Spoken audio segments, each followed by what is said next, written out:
Recording by Michael Fury. Visions of the Night by Ambrose, Bierce. I hold the belief that the gift of dreams is a valuable literary endowment, that if by some art not now understood, the elusive fancies that it supplies could be caught and fixed and made to serve, we should have a literature exceeding fair. In captivity and domestication the gift could doubtless be wonderfully improved, as animals bred to service acquire new capacities and powers. By taming our dreams we shall double our working hours, and our most fruitful labour will be done in sleep. Even as matters are, dreamland is a tributary province, as witness Kubla Khan. What is a dream? A loose and lawless collocation of memories, a disorderly succession of matters once present in the waking consciousness. It is a resurrection of the dead, pell-mell, ancient and modern, the just and the unjust, springing from their cracked tombs, each in his habit as he lived, pressing forward confusedly to have an audience of the master of the revel, and snatching one another's garments as they run. Master? No, he has abdicated his authority, and they have their will of him. His own is dead and does not rise with the rest. His judgment, too, is gone, and with it the capacity to be surprised. Pained he may be, and pleased, terrified and charmed, but wonder he cannot feel. The monstrous, the preposterous, the unnatural, these all are simple, right, and reasonable. The ludicrous does not amuse, nor the impossible amaze. The dreamer is your only true poet. He is, of imagination all compact. Imagination is merely memory. Try to imagine something that you have never observed, experienced, heard of, or read about. Try to conceive an animal, for example, without body, head, limbs, or tail, a house without walls or roof.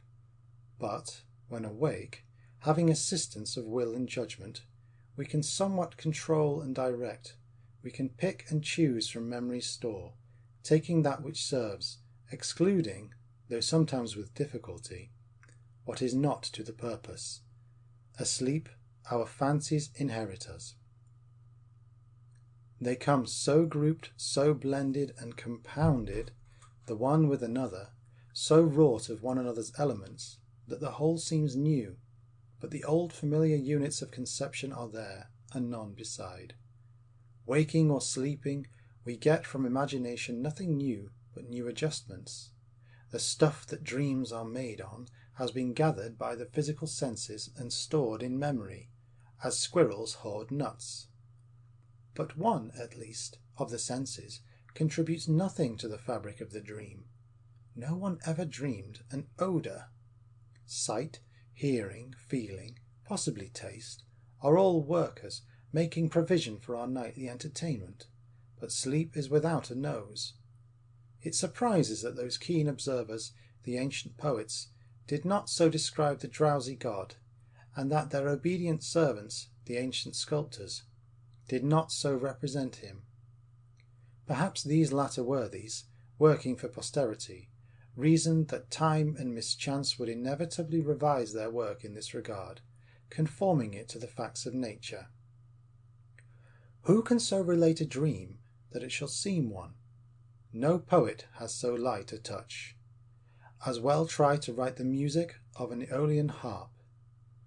There is a familiar species of the genus boor, penetrator intolerabilis, who, having read a story, perhaps by some master of style, is at the pains elaborately to expound its plot for your edification and delight, then thinks, good soul, that now you need not read it. Under substantially similar circumstances and conditions, as the interstate commerce law hath it, I should not be guilty of the like offence, but I purpose herein to set forth the plots of certain dreams of my own, the circumstances and conditions being, as I conceive, dissimilar in this, that the dreams themselves are not accessible to the reader. In endeavouring to make record of their poorer part, I do not indulge the hope of a higher success. I have no salt to put upon the tale of a dream's elusive spirit. I was walking at dusk through a great forest of unfamiliar trees, whence and whither I did not know. I had a sense of the vast extent of the wood, a consciousness that I was the only living thing in it. I was obsessed by some awful spell in expiation of a forgotten crime committed, as I vaguely surmised, against the sunrise. Mechanically, and without hope, I moved under the arms of the giant trees, along a narrow trail penetrating the haunted solitudes of the forest. I came at length to a brook that flowed darkly and sluggishly across my path, and saw that it was blood. Turning to the right, I followed it up a considerable distance, and soon came to a small circular opening in the forest, filled with a dim, unreal light, by which I saw in the centre of the opening a deep tank of white marble. It was filled with blood, and the stream that I had followed up was its outlet. All round the tank, between it and the enclosing forest, a space of perhaps 10 feet in breadth, paved with immense slabs of marble, were dead bodies of men. A score. Though I did not count them, I knew that the number had some significant and portentous relation to my crime. Possibly they marked the time, in centuries, since I had committed it. I only recognized the fitness of the number and knew it without counting. The bodies were naked and arranged symmetrically around the central tank, radiating from it like spokes of a wheel. The feet were outward, the heads hanging over the edge of the tank. Each lay upon its back, its throat cut, blood slowly dripping from the wound. I looked on all this unmoved. It was a natural and necessary result of my offence, and did not affect me. But there was something that filled me with apprehension and terror, a monstrous pulsation, beating with a slow, inevitable recurrence. I do not know which of the senses it addressed, or if it made its way to the consciousness through some avenue unknown to science and experience. The pitiless regularity of this vast rhythm was maddening. I was conscious that it pervaded the entire forest, and was a manifestation of some gigantic and implacable malevolence. Of this dream I have no further recollection. Probably, overcome by a terror which doubtless had its origin in the discomfort of an impeded circulation, I cried out and was awakened by the sound of my own voice. The dream whose skeleton I shall now present occurred in my early youth. I could not have been more than 16. I am considerably more now, yet I recall the incidents as vividly as when the vision was of an hour's age, and I lay cowering beneath the bed covering and trembling with terror from the memory. I was alone, on a boundless level in the night. In my bad dreams I am always alone, and it is usually night. No trees were anywhere in sight, no habitations of men, no streams nor hill. The earth seemed to be covered with a short, coarse vegetation that was black and stubbly, as if the plain had been swept by fire. My way was broken here and there as I went forward, with I know not what purpose, by small pools of water occupying shallow depressions, as if the fire had been succeeded by rain. These pools were on every side, and kept vanishing and appearing again, as heavy dark clouds drove athwart those parts of the sky which they reflected, and passing on disclosed again the steely glitter of the stars, in whose cold light the waters shone with a black lustre. My course lay toward the west, where low along the horizon burned a crimson light beneath long strips of cloud, giving that effect of measureless distance that I have since learned to look for in Doré's pictures, where every touch of his hand has laid a portent and a curse. As I moved, I saw outlined against this uncanny background a silhouette of battlements and towers, which, expanding with every mile of my journey, grew at last to an unthinkable height and breadth, till the buildings subtended a wide angle of vision, yet seemed no nearer than before. Heartless and hopeless, I struggled on over the blasted and forbidding plain, and still the mighty structure grew until I could no longer compass it with a look, and its towers shut out the stars directly overhead. Then I passed in at an open portal, between columns of cyclopean masonry, whose single stones were larger than my father's house. Within all was vacancy. Everything was coated with the dust of desertion. A dim light, the lawless light of dreams, sufficient unto itself, enabled me to pass from corridor to corridor, and from room to room, every door yielding to my hand. In the rooms it was a long walk from wall to wall. Of no corridor did I ever reach an end. My footfalls gave out that strange hollow sound that is never heard but in abandoned dwellings and tenanted tombs. For hours I wandered in this awful solitude, conscious of a seeking purpose, yet knowing not what I sought. At last, in what I conceived to be an extreme angle of the building, I entered a room of the ordinary dimensions, having a single window.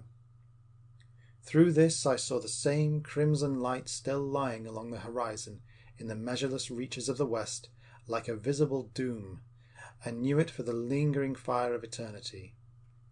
Looking upon the red menace of its sullen and sinister glare, there came to me the dreadful truth which years later, as an extravagant fancy, I endeavoured to express in verse. Man is long ages dead in every zone. The angels all are gone to graves unknown. The devils too are cold enough at last, and God lies dead before the great white throne.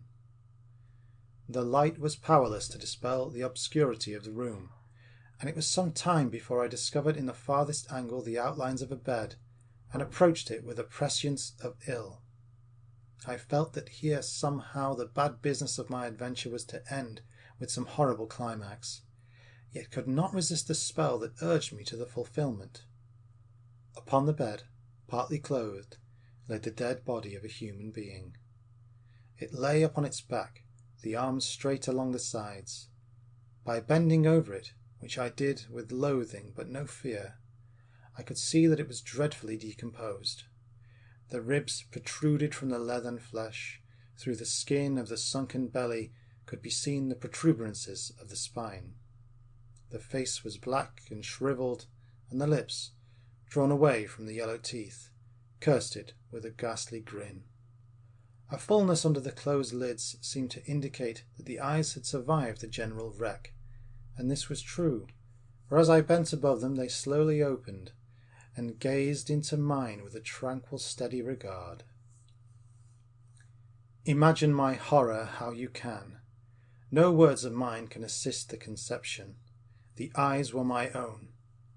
That vestigial fragment of a vanished race, that unspeakable thing which neither time nor eternity had wholly effaced, that hateful and abhorrent scrap of mortality, still sentient after death of God and the angels, was I. There are dreams that repeat themselves. Of this class is one of my own, which seems sufficiently singular to justify its narration, though truly I fear the reader will think the realms of sleep are anything but a happy hunting ground for my night-wandering soul. This is not true. The greater number of my incursions into dreamland, and I suppose those of most others, are attended with the happiest results. My imagination returns to the body like a bee to the hive, loaded with spoil which, reason assisting, is transmuted to honey and stored away in the cells of memory to be a joy forever. But the dream which I am about to relate has a double character. It is strangely dreadful in the experience, but the horror it inspires is so ludicrously disproportionate to the one incident producing it, that in retrospection the fantasy amuses. I am passing through an open glade in a thinly wooded country. Through the belt of scattered trees that bound the irregular space, there are glimpses of cultivated fields and the homes of strange intelligences. It must be near daybreak, for the moon, nearly at full, is low in the west, showing blood red through the mists with which the landscape is fantastically freaked.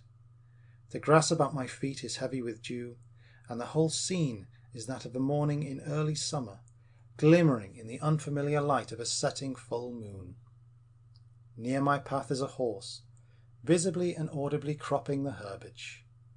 It lifts its head as I am about to pass, regards me motionless for a moment, then walks toward me. It is milk white, mild of mien, and amiable in look. I say to myself, this horse is a gentle soul, and pause to caress it.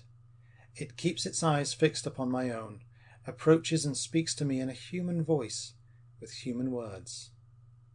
This does not surprise, but terrifies, and instantly I return to this our world. The horse always speaks my own tongue, but I never know what it says. I suppose I vanish from the land of dreams before it finishes expressing what it has in mind, leaving it, no doubt, as greatly terrified by my sudden disappearance as I by its manner of accosting me. I would give value to know the purport of its communication. Perhaps some morning I shall understand, and return no more to this our world. End of Visions of the Night.